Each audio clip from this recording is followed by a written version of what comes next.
Nós estamos aqui na sala Torquato Neto, na verdade no Clube dos Diários, hoje lançamento da Revestrez número 23 e a atração artística é a nossa querida cantora Fátima Lima. E eu vi que você começou a cantar muito cedo, desde criança, 7 anos. Como foi assim, rapidamente, assim, um pouco dessa tua trajetória artística?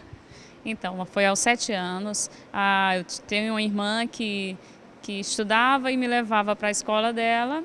E lá nas festinhas de aniversário dos alunos, de confraternização da escola, eu sempre cantava. E aos 9 anos eu comecei a cantar profissionalmente, lá mesmo na minha cidade, em Codó. E aos 14 eu decidi vir para o Piauí, cantar numa banda. Passei 4 anos e decidi seguir carreira solo, fazendo voz e violão. E hoje eu estou com um acústico, Fátima Lima acústico, que tem dado muito certo.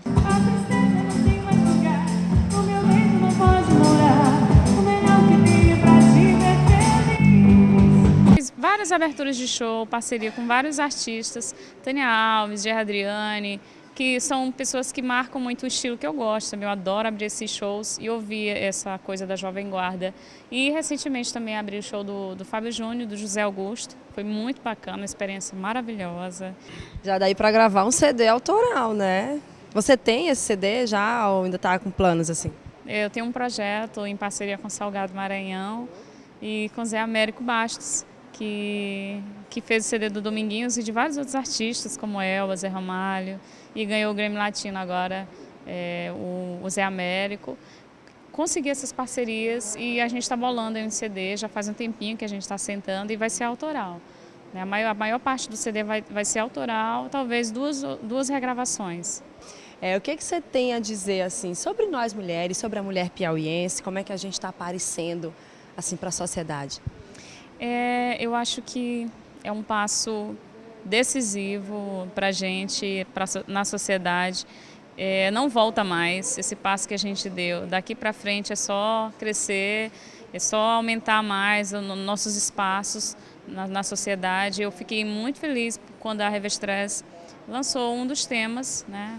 É o feminismo, e é muito importante tratar disso hoje. Todos os dias isso tem que ser tratado, porque infelizmente ainda existe preconceito, ainda existe injustiça, machismo, e a mulher precisa batalhar ainda bastante pelo espaço, mas já garantiu muita coisa. Mulheres de todo o Piauí, eu compartilho com vocês toda essa batalha, essa nossa luta. Eu como cantora passo por dificuldades, alguns preconceitos, assédios, e sei de muitas dificuldades que a gente passa no dia a dia, no trabalho, porque eu também sou secretária executiva, então tem muitas situações desagradáveis que a gente precisa vencer, a gente precisa se unir e estar constantemente abordando esse tema, né? Colocando em prática tudo que for possível para quebrar esses tabus com relação ao machismo, ao preconceito contra a gente.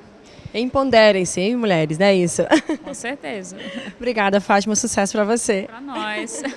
Obrigada. No seu mestrado, produziu um livro, Jornalismo em Mutação, e a gente vai começar falando desse livro. O que foi que abordou você, Samária, a produzir esse livro? O livro Jornalismo em Mutação, ele é resultado da minha dissertação de mestrado, né, que eu fiz aqui na Universidade Federal, com orientação da professora Jaqueline Dourado.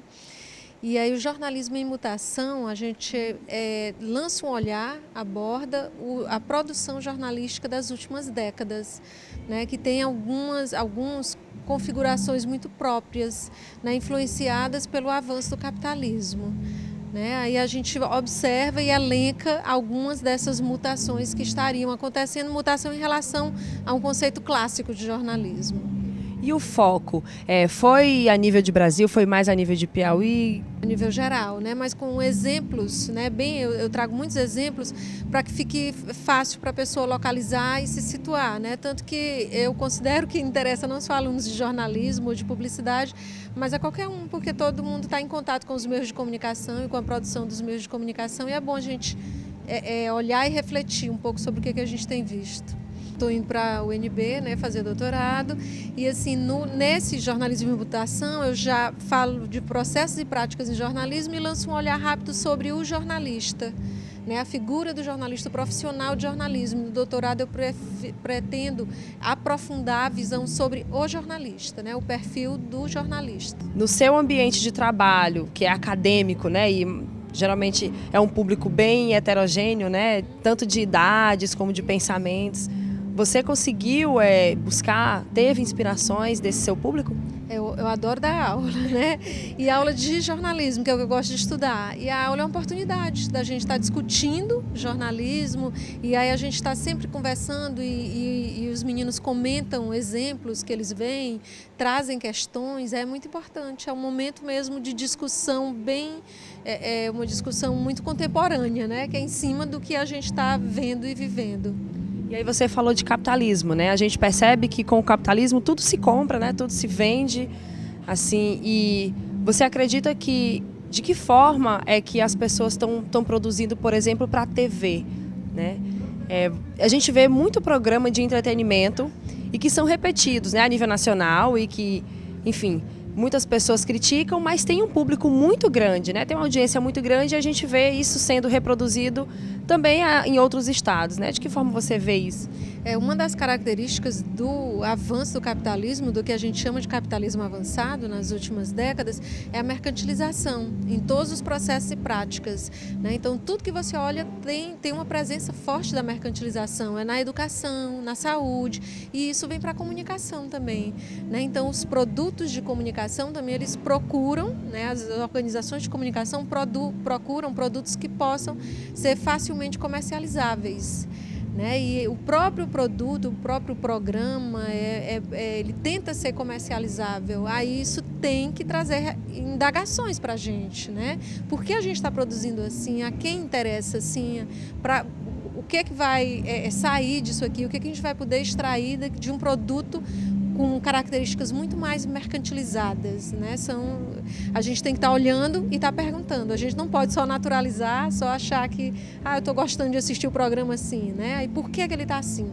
O que é que tem nele que possa estar me trazendo algumas questões? E aí tudo tem consequências, né? Se você fala sobre determinado assunto, se você assiste muito sobre determinado programa, as pessoas comentam muito sobre esses programas de reality show, por exemplo, né? Que tem um merchandising muito grande, e tem muito a coisa da autopromoção, né? Da pessoa, né?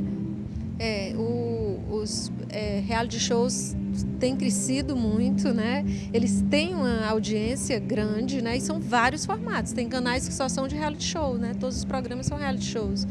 E eles têm uma audiência grande, então eles vão continuar por um bom tempo, e eles têm trazido muito a propaganda para dentro do espaço de conteúdo, né?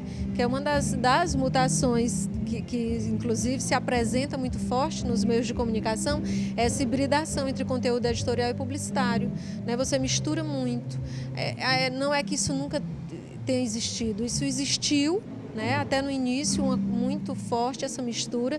Depois, quando a gente busca profissionalizar mais a imprensa tenta se profissionalizar mais, ela separa mais. Isso é conteúdo editorial, isso aqui nesse outro espaço é conteúdo publicitário.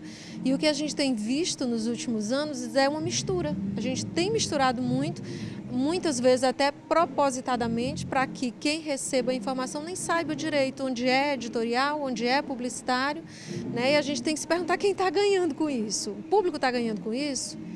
Né? A gente tem que olhar, tentar olhar não naturalizando, mas tentar olhar se questionando, se perguntando sobre o que a gente está vendo, né? E muitas vezes o público recebe um conteúdo que é puramente publicitário, né? Ou intencionalmente publicitário, mas que vem disfarçado de conteúdo editorial. Agora a gente quer tocar no assunto que é mulher e mídia. A gente percebe que a categoria da comunicação tem muitas mulheres, né, estudando, graças a Deus. De que forma você vê a mulher sendo retratada pela mídia, por exemplo? A mulher temos conquistado mais espaço, né, nos últimos tempos, mas é uma luta grande, né? Não é assim, não tão não é tão fácil, não. Então é uma luta, é uma coisa de resistência, de procurar. A gente continua com os salários mais baixos, né? As mulheres continuam tendo em menor quantidade cargos de direção. Então é uma questão de briga de espaço mesmo e de conquistas de espaço, né? Uma política de conquistar, ceder e tentar encontrar espaços e negociar espaços e tentar se colocar. Mas eu acho que a gente tem mais espaço, mas ainda tem muita coisa.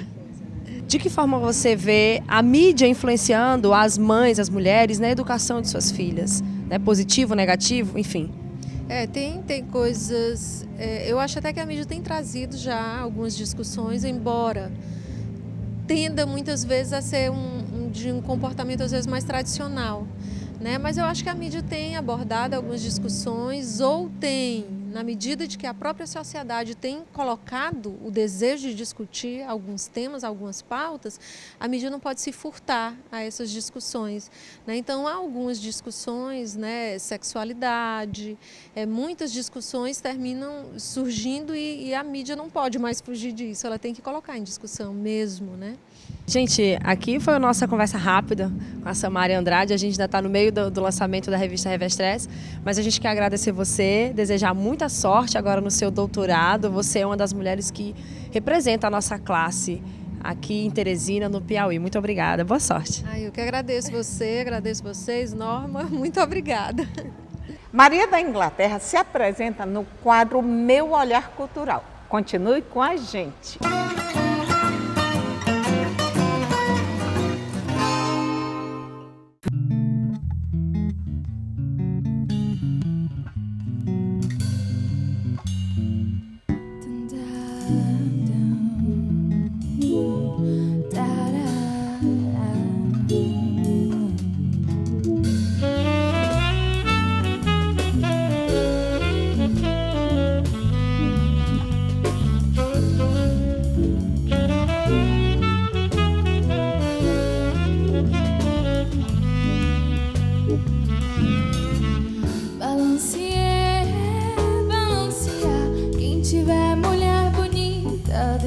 Segurar, balancear,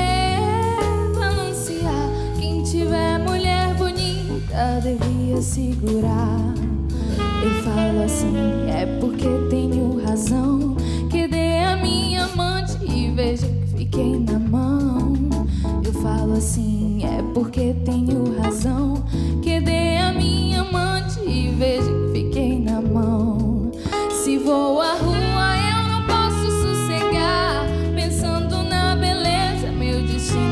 voltar. Se vou à rua eu não posso sossegar, pensando na beleza, meu destino era voltar. Balancear, quem tiver mulher bonita devia segurar. Balancear, quem tiver mulher bonita devia segurar.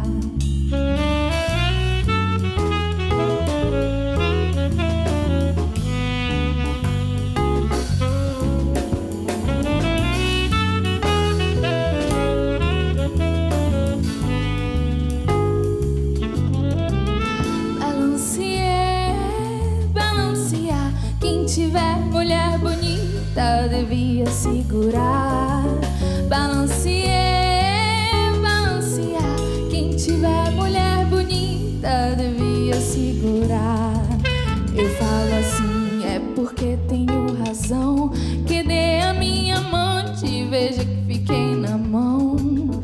Eu falo assim, é porque tenho razão, que dei a minha amante e veja que fiquei na mão. Se vou à rua eu não posso sossegar, pensando na beleza, meu destino era voltar. Se vou à rua eu não posso sossegar, pensando na beleza, meu destino era voltar. Balancear,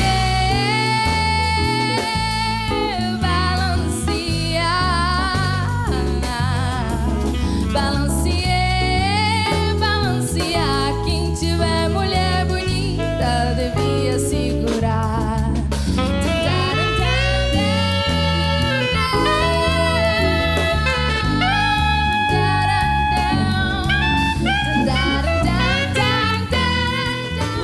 Sob outro olhar, oferecimento